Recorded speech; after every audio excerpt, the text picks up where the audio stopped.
네, 얼마 전 기자회견에서 이제 방송인들이 굳은 표정으로 카메라에 쓰는 상황이 있었습니다. 지난해부터 줄곧 본인을 사칭하는 피싱 사기를 조심하라고 호소를 했지만 피해 규모가 점점 더 커지고 있기 때문이라고 합니다. 네, 그래서 결국 유명인들이 모여서 기자회견을 열었습니다. 도대체 무슨 일이 벌어지고 있고 피해자들이 법적으로 할 수 있는 일은 무엇인지 한번 살펴보겠습니다. 정현 변호사 자리했습니다. 안녕하세요. 어서 오세요. 지금 뭡니까 우리 방송인 송은희 씨, 또 뭐 아주 뭐 유명 강사로 또 요즘 유튜버 이렇게 활동으로. 유명세를 올리시는 또 김미경 씨 이런 분들 기자회견을 열었는데 이제 이들을 사칭한 리딩방이 성행하면서 피해액이 1조 원이 넘어갈 정도다 이런 말이 나오는데요. 네. 지금 무슨 일이 벌어지고 있는 겁니까? 지난 22일이었죠. 네. 뭐 김미경 강사라든지 방송인 송은희 씨, 뭐 황현희 씨 등이 모여서 기자회견을 열었습니다. 네. 결국 이들을 사칭한 음. 불법 투자 광고가 온라인 플랫폼에서 굉장히 성행하면서 이것들에 대한 대책을 마련해 달라는 성명서를 발표하기 위함이었는데요. 네. 지난 하반기부터죠. 유명인들을 사칭한 불법 투자 광고가 굉장히 많이 눈에 띄는 상황들이 발생한 것입니다. 결국 페이스북이라든지 인스타그램, 뭐 유튜브라든지 우리가 흔히 알고 있는 여러 가지 플랫폼뿐만 예. 아니라 각종 웹사이트에도 유명인을 사칭한 불법 투자 광고를 굉장히 쉽게 볼 수가 있었는데 저만 해도 마이크로소프트사의 뉴스 화면을 클릭하며 해당 불법 광고를 확인한 적도 있었습니다.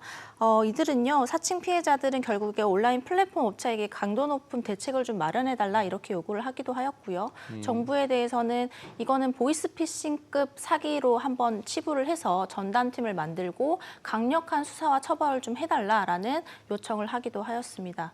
이번 성명서에 이름을 올린 그 연예인들만 예. 100명이 넘으니까요. 성명서에 총 137명이 참여한 것으로 알려져 있습니다. 그만큼 피해자들이라는 뜻이겠죠. 사칭 피해자들. 네, 이게 참 AI 기술이 워낙 발전하다 보니까 안 그래도 우려했던 뭐 딥페이크잖아요. 네. 이거가 지금 악용이 되고 있는 거예요. 그래서 뭔가 좀 속이기 좋은 환경이 됐다라는 건데 이 사기 광고 올라오는 플랫폼의 당사자가 내가 아니다라고 좀 직접 연락을 하고 싶어도 이거 신고 자체가 쉽지 않다면서요. 네, 맞습니다. 이번 기자회견에서 방송인 황현희 씨의 이야기를 한번 예. 좀 눈여겨볼 필요가 있는데요. 네. 자신이 사칭 피해자라고 하면서 온라인 플랫폼에 신고를 하려고 했지만 유선상으로 접촉할 수 있는 고객센터도 없었다는 것이죠. 네. 그렇기 때문에 결국에는 이메일을 통해서 접수를 했지만 그 응답을 받는 데만도 며칠이 소요되었다라는 것이었습니다. 결국에는 온라인 플랫폼 업체에 신고를 해봤지만 별다른 뭐 조치를 뭐 강구받을 수 없었다 이런 결론이었는데 또 다른 분은 기자회견에서 더 높은 강도 높은 비판을 하기도 했었는데 결국은 플랫폼에서 광고비를 다 받는 것이 아니냐. 그럼 불법 광고를 통해서 광고비는 얻으면서 그 불법 광고를 뭐 차단하거나 삭제하거나 이런 조치에 대해서는 미흡한 것이 굉장히 불합리적이다라는 취지로 굉장히 강도 높은 비판을 하기도 했는데 실제로 이 온라인 플랫폼 같은 경우에는 인스타그램이나 페이스북은 메타 예. 회사로서 지금 우리가 해외에 본사가 있는 상황인 것이고 구글 코리아 같은 경우도 존재하지만 구글 본사는 또 미국에 있단 말이죠. 네. 이런 경우에서는 국내에서 대응할 수 있는 대응팀이라든지 고객센터가 거의 전무하다 이렇게 볼 수는 있을 것 같고요. 실제로 저도 사건을 진행하면서 몇 가지 사건을 좀 진행을 해봤지만 우리가 연락을 해보고 해도 개인정보를 알아내는데 어려움을 겪을 수밖에 없었거든요. 네. 실질적으로 플랫폼 업체들을 통해서 해결을 본질적으로 좀 해결하는 데는 좀 무리가 있는 상황인 것 같습니다. 그래요. 오늘 우리 정현 변호사 모처럼 나오셔가지고 아주 예민한 이슈를 건드리시는데 아마 우리 시청자 여러분들 많이 보실 겁니다. 이렇게 투자하시다 보면은 투자 관련 컨텐츠를 많이 보시고 그러면 또 알고리즘이 또 알아서 또 관련 영상이나 광고를 띄우지 않습니까? 손모가지 거는 것들은 전부 그거예요. 아니 김미경 강사나 김영익 교수님이나 존니 대표나 이런 분이 뭐가 답답해서 거기 손모가지 걸어가면서 얼마짜리가 얼마 갑니다 이러면서 거기 회원 모집을 하고 있냐 말이죠. 근데 지금 이 문제는 이게 이 리딩방 사기가 워낙 고소득이다 보니까 돈이 많으면 또 꼬이는 게 또 조직폭력단입니다. 이 최근 추세가 이게 또 조폭도 개입한 투자 리딩방이 있다고요? 네, 맞습니다. 최근 경찰에서는 일부 조직폭력배 일당이 네. 비상장 주식 사기라든지 불법 리딩방을 운영하면서 불특정 다수들에게 굉장히 막대한 피해를 주고 있는 사례를 확인했다 이렇게 밝혔습니다. 지난해에도 서울청에서 밝힌 바에 따르면 조직폭력배 일당이 비상장 주식을 매입하게 되면 추후에 상장 시에 굉장히 큰 수익을 얻을 수 있다고 피해자들한테 속여서 예. 110억 원을 편취한 사례가 있었고요. 이 때문에 조직폭력배 일당 50명이 검거되고 이 중 10명이 구속되는 사례가 발생했던 적이 있었습니다. 결국에는 사회가 발전함에 따라서 조직폭력배의 범죄 유형도 변화하는 추세인 것 같은데요. 네. 최근 5년간 조직폭력배의 범죄 유형을 살펴보니까 폭력 행위로 인해서 범죄 행위를 저지르는 비율이 줄어들고 오히려 사행성 네. 그리고 경제 범죄의 비중이 늘어나는 추세를 보이고 있다고 하는데 결국에는 조직폭력배 같은 경우에는 세력이 굉장히 크고 자본력도 가지고 있는 경우가 많기 때문에 지금 이런 유명 연예인 사칭 광고도 결국엔 플랫폼에게 돈을 주고 광고를 의뢰해야 되는 것이기 때문에 이렇게 자본력을 갖추고 세력이 큰 조직폭력배가 개입할 경우에는 굉장히 많은 피해자들을 양산할 수 있다는 우려도 거의 제기되는 상황입니다. 그런데 이 리딩방이 무조건 다 불법은 아니라면서 뭔가 이게 불법과 합법 경계가 굉장히 모호하다면서요. 네, 맞습니다. 리딩방 자체가 불법은 아닙니다. 다만 리딩방을 불법적으로 운영하는 것이 문제인 것인데요. 네. 결국에는 유사투자 자문업으로 금융당국에 신고한 업체들 같은 경우는 리딩방을 운영할 수가 있고요. 해당 리딩방에서는 불특정 다수에게 투자 정보를 안내할 수도 있습니다. 다만 이 유사투자 자문업자들이 1대1로 투자 자문을 제공한다거나 아니면 수익성을 보장하고 손실을 보전해주겠다고 그 투자를 유인하는 것은 불법인데요. 결국에는 운영되는 주식 리딩방 안에서 불법적인 유인 행위가 있는 것을 확인하는 게 쉽지가 않다는 것이 금융당국의 설명입니다.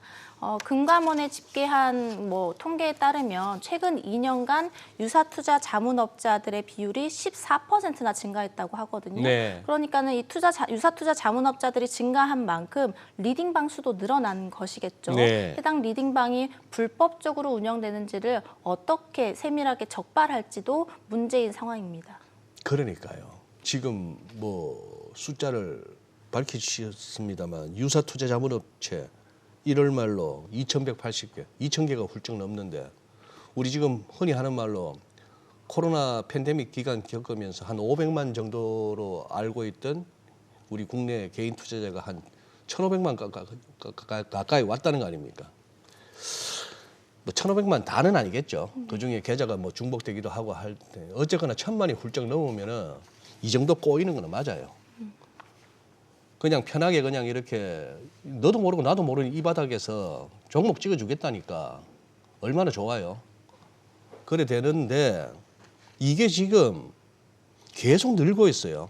그러면 이제 등록 기준 좀 어떻게 금감원에서 다 적발은 어렵다 하더라도 이 더 이상의 어떤 난립은 좀 막아야 되는 거 아닙니까? 네, 그래서 올해 초에 자본시장법이 개정이 되었습니다. 그래서 네. 7월부터는 소폭 좀 강화된 규제를 적용받을 예정인데요. 대표적으로는 유사투자 자문업자들은 이제 SNS나 오픈 채팅방, 유튜브 같이 쌍방향 소통이 가능한 채널에서는 네. 리딩방을 운영할 수가 없습니다, 유료로. 네. 그렇기 때문에 결국에는 정식으로 투자 자문업체에 등록한 자들만이 유료로 리딩방을 운영할 수가 있게 된 것인데 그 의미가 무엇이냐면 정식 투자 자문업자로 등록한 자들은 고객에게 설명 의무, 그다음에 적합성의 원칙에 따른 투자 권유, 그다음에 계약서 교부 의무와 같이 투자자 보호 의무를 게을리해서는 안 됩니다. 강력하고 굉장히 철저한 규제를 적용받는 업자들이라는 셈인 것인데요. 결국에는 유사투자 자문업자 같은 경우에는 본질적인 일, 그러니까 불특정 다수에게 투자 정보를 제공하는 일 외에는 예. 하지 말아라 이런 의미라고 볼 수가 있겠습니다. 따라서 유사투자 자문업자들은 수신인의 채팅이 가능한 방에서 투자 리딩방을 운영하는 것은 앞으로 금지될 예정이다. 이렇게 알고 계시면 될 것 같고요. 그래서 오픈 채팅방에서 예를 들어서 유사투자 자문업자가 만약에 리딩방을 해주고 있다. 이거는 예. 그 운영 자체가 이제는 불법이 되는 상황이 될 것 같습니다. 그리고 그 외에도 유사투자 자문 자문업자들 같은 경우에는 이제 광고에 자신들이 투자 자문업자가 아니라 유사 투자 자문업자임을 밝혀야 하고요. 그다음에 손실을 보전한다거나 이익을 보장하는 것은 역시 금지되어 있고 또 이들이 만약에 신고 규정 등을 위반해서 과징금이나 과태료 처분을 2회 이상 받았다면 금융당국이 이들의 등록을 직권으로 말소할 수 있도록 하였습니다. 사실 이 문제가 뭐 어제 오늘 문제는 아닌 것 같고 코로나19 팬데믹 이후 투자 자체가 굉장히 늘어나면서 이제 관련 사기도 많이 좀 늘어난 상황이고 또 실제로 유명인이 개입하지 않았는데도 이게 거짓으로 홍보되는 일이 많다고 하는데 이게 실제로 잡아도 처벌 자체가 좀 어렵다면서요. 네, 맞습니다. 일단은 유명인 사칭 광고 때문에 그 유명인들 자체가 자신들의 초상권이 도용된 만큼 네. 뭐 플랫폼 업체에 신고를 먼저 하시겠죠. 근데 예. 아까도 말씀드렸듯이 온라인 플랫폼 업체의 기반이 다 해외이기 때문에 국내에서 대응이 굉장히 쉽지가 않고 네. 즉각적인 조치가 이루어지지가 않고 있는 상황입니다. 때문에 뭐 방송통신위원회에다가 불법 광고를 신고해서 방통위에서 이를 심의한 다음에 플랫폼 업체들에게 시정 요구를 내릴 수는 있거든요. 그렇게 되면 삭제 조치라든지 차단 조치를 플랫폼 업체에서 해야만 하는 상황인데 만약에 즉각적으로 이걸 수용하지 않으면 시정 명령도 내릴 수가 있습니다. 그런데 우리가 불법 광고가 한 개가 뭐 유통되는 것이 아니고 굉장히 많은 불법 광고가 빠른 시일 내에 확산되고 있는 상황에서 방통위의 심의 의결만으로 이 문제를 해결할 수는 없겠죠. 따라서 법적으로 어떤 처벌이 가능한지 이렇게 뭐 문의를 하시는 분들이 있는데 결국엔 초상권이 뭐 침해되었다는 사실을 가지고 형사 고소를 할 수 있을 텐데 사실상 저로서는 뭐 어떻게 생각이 되냐면 그 피의자, 가해자를 특정하기조차 어렵다. 누가 그런 광고를 내보내고 있는지 그것들을 찾으려면 결국엔 그 광고를 의뢰한 개인정보를 알아내야 되는데 네. 이것은 결국엔 플랫폼 업체에서 이 개인정보를 제공해줘야 되는데 뭐 우리가 그럼 구글 본사라든지 네. 뭐 엘타 본사에 이것들을 의뢰해서 광고 의뢰자가 누군지를 밝혀내야 되는 것이거든요. 근데 이걸 경찰에 고소했다고 한들 그 수사에 그 협조적이지 않은 태도를 볼 경우에 어떤 우리 딱히 이렇게 대응책이 없는 상황입니다. 그래서 이런 상황들을 고소를 한다고 하더라도 그 가해자를 찾아내는 데 굉장히 어려움을 겪을 것으로 보이고 그러니까 저는 잡기조차도 어렵겠다 이런 네. 생각이 좀 들거든요. 그래서 가령 잡는다고 해도 초상권을 도용해서 고소를 했다고 해서 그 처벌 수위도 굉장히 뭐 낮은 수준이다 이렇게 네. 보고 있습니다. 예, 지금 뭐 세상이 이렇게 됐으니까 결국은 안 당하는 게 순데 우리 그러게요. 정의원 변호사님 말씀을 들어보면은 그렇게 초상권 침해를 당하거나 사칭을 당한 분들이 제 주변에도 있거든요. 가까운 지인인데 나름대로 이 바닥에서 꽤나 알려진 분이고 잘해요. 그런데 벌써 한 6, 7개 정도가 그냥 뭐 카톡에 막 올라오는 거예요. 그 사진까지 도용하면서. 한번 메일을 보내봤더니만 답신이 어쩔 카카카카예요. 네가 어쩔 건데 이거예요. 뭐 그런 식이니까 우리가 안 당하는 수밖에 없는데 이건 진짜 질문 드리면서도 화가 나는 게 자 이제 막상 사기 사건이 휘말리면 이것도 문제는 몇 번은 매겨줍니다. 몇 번은 매겨주다 보니까 야 이게 돈 되는구나 싶어서 점점 이제 들어가는 돈이 커지고 하다 보면 결국은 털리는데 그동안 아끼고 모은 돈 모두 피해 입은 분들이 많은데 이 절박함을 이용해서 한 번 더 또 피해 주는 그런 어떤 케이스도 있다면서요. 네, 맞습니다. 금융 사기를 당한 피해자들이 모여 있는 온라인 그 카페가 있는데요. 예. 해당 카페에서 자신의 피해 사실들을 호소하고 방법들을 서로 공유하는 뭐 그런 모임인 것 같습니다. 예. 그런데 이 A 씨가 비상장 주식 그 사기를 당해서 3천만 원 정도를 편취당한 피해를 당했는데 이 피해자가 올린 글을 보고 나도 유사한 피해를 당했는데 한 업체를 통해서 돈을 돌려받았다라고 한 것이죠. 그래서 이 말을 믿은 피해자가 그럼 나도 그 업체를 통해서 돈을 돌려받을 수 있는 방법이 있느냐라고 예. 했고 자신들에게 의뢰비를 주면 해당 업체를 통해서 돈을 돌려주겠다 이렇게 한 것입니다.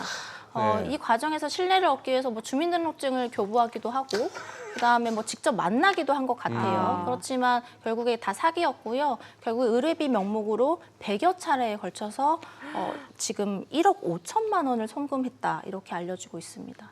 제가 봐서는 당한 분도 문제가 있습니다. 그거를 눈치를 못 채십니까? 3천만 원 착.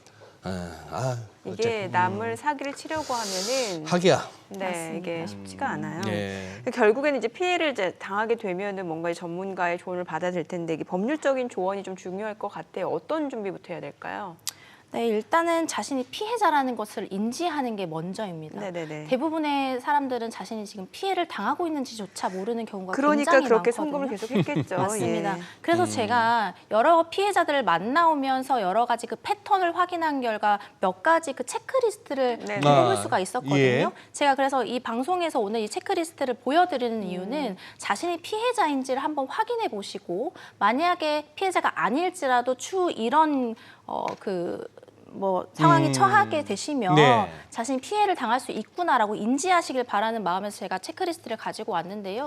일단은 성명 불상자가 보낸 문자 메시지 등을 통해서 어떤 주식 리딩방에 입장하신 분들, 그리고 주식 리딩방에 입장하면서 고급 정보나 기밀 정보를 제공을 약속받으신 분들, 그다음 투자 시에 원금을 보장해 준다거나 고수익을 보장해 주겠다는 말을 들으신 분들, 그다음에 투자 제한자의 인적 사항을 정확하게 모르시는 분들, 그리고 사설 거래 사이트를 이용해서 투자하시는 분들, 그다음에 뭐 투자금을 송금할 때 계좌 명의자가 투자 회사가 아니라 개인인 아하. 경우, 그다음에 입금 시 입금 계좌가 수시로 변경되는 경우, 그다음에 투자금보다 뭐 더 많은 돈을 뭐 이벤트상으로 예치시켜 준다거나 하는 경우들, 그다음에 투자를 했는데 투자가 뭐 성공적이다 이런 말을 듣고 그럼 내가 투자금을 회수하겠다고 요청했을 때 추가로 증거금이나 송금료 등을 요구하는 경우, 뭐 이런 경우들이라면 지금 범죄의 피해자인 경우일 확률이